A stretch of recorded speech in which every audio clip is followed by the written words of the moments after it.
Hey everybody, Aaron Rift here from NoDQ.com to talk about the most disappointing matches in wrestling history. These are matches that going in, you had high expectations for, you thought they were going to be great matches, and for whatever reason, they just didn't deliver. I put up a poll on NoDQ.com, got a lot of responses from people asking them what they thought, and let's go over some of these matches here. First off, the match that got the most votes, the match that people most often mentioned as the match that they thought was the most disappointing, Goldberg versus Brock Lesnar, WrestleMania 20. Here's my take on it.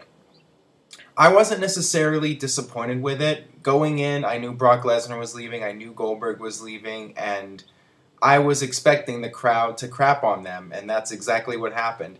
And the thing about that match, I know people were hoping for more, hoping that it would be an all-out brawl and it would be intense and, there'd be all this crazy stuff. But, I was very entertained by that match. I mean, the crowd made that match really funny and, I enjoyed it and I've watched it several times. So I got a lot of entertainment value out of that match, not because of the two guys in the ring, but because of the crowd. And, it was just a very interesting situation where you had two guys that were in a big match at WrestleMania, but they were both gone from the company after that night. So that's a situation you really haven't had since. So you know what? I like that match's place in history, and I know a lot of people, were very disappointed with that match. But, I have to say I was entertained by it. So, I mean, it wouldn't be on my list of the most disappointing matches because I was entertained and I expected that to happen with the crowd crapping on him and both guys getting booed out of the building. I expected that, so I can't say I was disappointed because I got what I was expecting. All right, next up is from TNA, Sting versus Jeff Hardy, Victory Road 2011. I agree that this was one of the most disappointing matches ever. Not because there was so much hype going into this match. I mean, there really wasn't. But the fact that Jeff Hardy let everybody down like that and showed up in no condition to perform and, just you had so many people, TNA's core fan base that buys the pay-per-views. You had a lot of people that bought the pay-per-view to see Jeff Hardy in a title match with Sting, and he can't perform, and the match only goes 90 seconds. So, I feel really bad for the fans that did pay money to see that match, and granted there weren't a lot of them, but there were people that wanted to see that match, and they were let down. So, no question about it, that was one of the most disappointing moments in TNA, period. Not just in terms of a match, but in the whole history of the company. And, TNA kept Jeff Hardy around. And, to Jeff Hardy's credit, he's turned his life around and he's been taking care of himself. But, if it was the real world, Jeff Hardy would have been fired, no doubt about it. But since it's professional wrestling, Jeff Hardy can clean up his act and come back and, all is forgiven. But, I give credit to Dixie Carter for, being tolerant with him and being patient with him and being able to bring him back and whatever. All right, next up, Undertaker versus Big Bossman from WrestleMania 15. This match, going in, I guess I was expecting something because the previous Hell in the Cell matches were so great. Shawn Michaels versus Undertaker, Mankind versus Undertaker. So you thought you were going to see something good here. And, this was during the peak of the Attitude Era, but they really did nothing in this match. There was nothing to it, and it was just a very boring match, and the crowd was bored with it. And then after the match, they had the Brood come out, and they literally hung the Big Boss Man in the ring. So, they basically killed a guy on live pay-per-view. I don't know how else to put it. Yeah, it was really bad stuff here, and just extremely disappointing to see this kind of match at WrestleMania. And people talk about how great the Attitude Era was. This was definitely one of the downsides to the Attitude Era was this match and this storyline with Bossman being hung. Definitely one of the worst moments of the Attitude Era, I think. All right, next up, Scott Steiner versus Triple H from the Royal Rumble 2003. I have to agree with a lot of people that this was a very disappointing match. Scott Steiner made his return to WWE at Survivor Series 2002, Madison Square Garden. He was over like a mofo. He got a huge reaction, great promo. He just came out there, destroyed Matt Hardy and Chris Nowinski. He had a lot of momentum going into the Royal Rumble, and the match just stunk. It wasn't good at all. Scott Steiner was botching moves. He tripped at one point, and the crowd turned on him. By halfway through the match, the crowd was booing Scott Steiner, and this was in Boston, so you would think that these people would be behind Scott Steiner, but they turned against him. I mean, that's how bad it was. And Scott Steiner just kept doing the same suplex over and over again, and the match was just crap. And I think people were really expecting a lot more, considering the hype. So yeah, this was definitely one of the more disappointing matches on this list here. All right, next is a match from this year, John Cena versus The Rock, WrestleMania 29. A lot of people name this as one of the most disappointing matches in wrestling history. I wouldn't go as far to say it was the most disappointing, but yeah, it was definitely a letdown. I was expecting a better match this year from the WrestleMania 28 match, and to be honest, I didn't really feel it was a better match. I felt that the crowd was not into it, and that definitely hurt the match a lot. And not only that, but I think that they really overdid the finishers in this match. John Cena hits the attitude adjustment, Rock kicks out, Rock hits rock bottom, Cena kicks out. Just way too much of that. I mean, it's they do that at WrestleMania often, and it's exciting at sometimes, but here I felt it was just done too much, and there wasn't really anything overly creative about this match. I mean, they did play up the previous year, John Cena teasing the people's elbow, but then holding on to the ropes. I mean, they did do a few things to make this match interesting, but I don't know. And I was hoping they wouldn't do the predictable finish with John Cena winning and then the two of them embracing, and that's exactly what happened, and the crowd crapped on it. So yeah, it was a disappointing match for sure. Next up from the previous year, Sheamus versus Daniel Bryan, WrestleMania 28. I don't have a problem in general with every once in a while a match only going like 60 seconds or 15 seconds or whatever, because I mean, if wrestling was a real sport, you would have these kind of situations where a match would end really quickly with just one move. It could happen. So, I'm perfectly fine with something like this happening every now and then. But to do this at WrestleMania when people are spending $60, $70 to watch the pay-per-view, they want to see these epic encounters. And they don't want to see a 15-second match. And I think a lot of people were looking forward to this match. And, it was a World Heavyweight title match. So, people were expecting to see something great here. And, it would have been a great opportunity for the two of these guys to shine at the biggest stage of the year and have a tremendous match. And WWE took that away from them and took it away from the fans. So, absolutely very disappointing. All right, next up, Randy Orton versus Triple H from Unforgiven 2004. This was definitely a disappointing match. Randy Orton's babyface turn in general was a disappointment. He won the world title at SummerSlam. I don't know who he won it against, but he won the title, and then Triple H and Evolution turned on him, and that set up the Randy Orton face turn, but it felt flat. It was definitely too soon to turn Randy Orton babyface, and the match just wasn't that good, and Triple H quickly won the title back, and Randy Orton was just kind of there for a while until he finally went back to being a heel, and then he started to gain his momentum back as the Legend Killer with the Undertaker feud. All right, this match was a major turning point in the Monday Night Wars. Hulk Hogan versus Kevin Nash, Nitro, January 4th, 1999. You know what?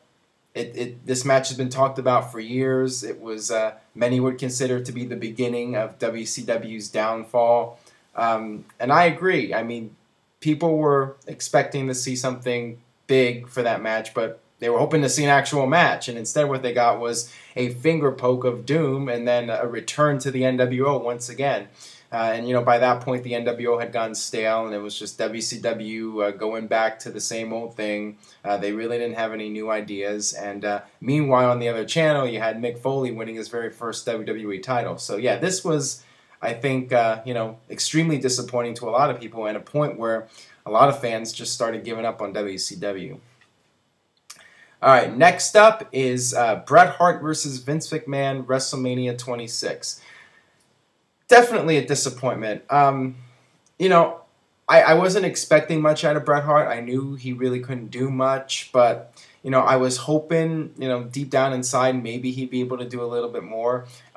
In hindsight, they should have gone with a tag team match. I know before WrestleMania that year there was rumors that it was going to be a tag match, and looking back, they should have done a tag match.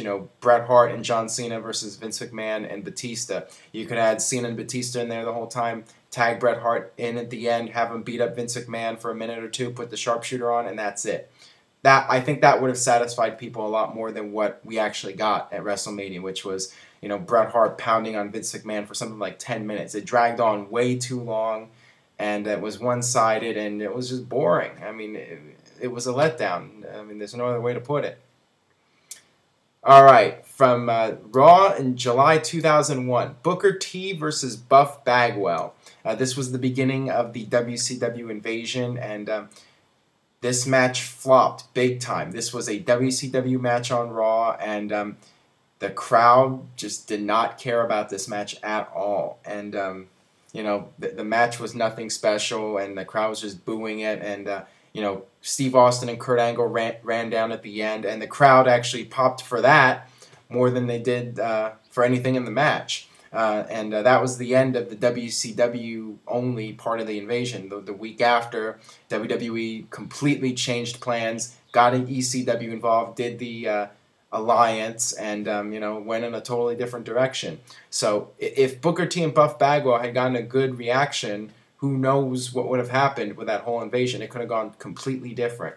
It was very disappointing because a lot of people were hoping to see this WWE versus WCW war, and this match, the reaction I got just completely killed WCW for the most part. All right, from WrestleMania 18, Triple H versus Chris Jericho. This was a disappointing match. I think that it was disappointing because there's a lot of build for it. It was a WWE title match. It was Triple H coming back from injury. But the problem with this match was it had to follow Hulk Hogan versus The Rock. I think that was the biggest issue here. The crowd was burned out, and they just didn't react much for this match. And, it was very disappointing because Triple H had a lot of momentum, and, it was in Canada, it was in Chris Jericho territory, and the crowd just didn't care. And speaking of Triple H, the WrestleMania 25 match with Randy Orton. Going in, that storyline had a lot of momentum at first. Randy Orton punted Vince McMahon right before the Royal Rumble, and that got a lot of people talking. That was a hot angle they did there. But then, the following story, there were a few good moments, like Randy Orton, laying out Stephanie McMahon. But then there was some really stupid stuff, like the in-home invasion, Triple H going into Randy Orton's home, just stupid. And the match itself, once again, like the Triple H and Chris Jericho match, this match went on last at WrestleMania, but it had to follow, one of the greatest WWE matches of all time, Shawn Michaels versus The Undertaker, and there was just no way they could do that. And the crowd, was burned out. And once again, it was a match that was put on last, and the crowd just didn't care about it that much. A couple more here from WCW. Hulk Hogan versus Sting, Starrcade 97. Extremely disappointing because this match had a year and a half build up. You had Sting become the Crow character, and he was focusing on the NWO and going through them every week and working his way up to Hulk Hogan. And this match had a lot of build and a lot of anticipation, and then you had this really lame finish with Nick Patrick coming out and doing supposedly a fast count, but it was just a normal count. And then Bret Hart coming out, and it was a complete disaster. And, a lot of people very let down by this, and a year and a half build up for a mediocre match with a terrible finish, a very botched finish. And speaking of Hulk Hogan, Halloween Havoc 98, a year later almost, Hulk Hogan versus the Ultimate Warrior. Should I say just the Warrior? He wasn't the Ultimate Warrior because that's WWE's trademark or whatever, I don't know. But this match, I think a lot of fans were excited about this at first. When the Warrior first came into WCW, he got a huge pop. The people were really into him. And, I think it had a lot to do with nostalgia, going back to WrestleMania 6, Hulk Hogan and the Ultimate Warrior in the Sky Dome. And I think a lot of people were looking forward to finally getting to see this big rematch between these two. But, the fact is they're 8 years older, and the the storylines leading up to this match were absolutely terrible. The Ultimate Warrior, appearing out of nowhere with the smoke, and there was one point where Hulk Hogan saw Ultimate Warrior in the mirror, and so did the entire audience, but Eric Bischoff didn't see the Warrior in the mirror, and Bischoff was the only guy that didn't see it. It just made no sense. And then finally you had the match. What a disaster this match was. Terrible match. At one point, Hulk Hogan tried to light a fireball on the Warrior, but it went off in his hands before he could even use it. It was just so bad. One of the worst matches in WCW history, and that's covering a lot of ground. And one more match I wanted to mention here real quick. It didn't get a whole lot of votes, and not a lot of people mentioned it, I think because it was so long ago. Mr. Perfect versus Shawn Michaels from SummerSlam 1993. When I was a kid, I was really looking forward to this match. I thought that this match was going to steal the show, and it was going to be awesome because Mr. Perfect's had great matches with everybody, and the same with Shawn Michaels. So you would think that these two having a match together, it would be an instant classic, but for whatever reason, it was very mediocre. I mean, it was just not a good match and very forgettable, and I think that's another reason why people didn't mention it, because they just forgot about it. There was really nothing to the match. But it was at SummerSlam. It was a high-profile match, and it just did not deliver at all. Alright, that'll do it for this video here. Thank you guys for watching. Let me know what you think. Which matches do you think were the most disappointing? Leave a comment. YouTube.com/NoDQCW, and stay tuned to NoDQ.com for the very latest in WWE and TNA.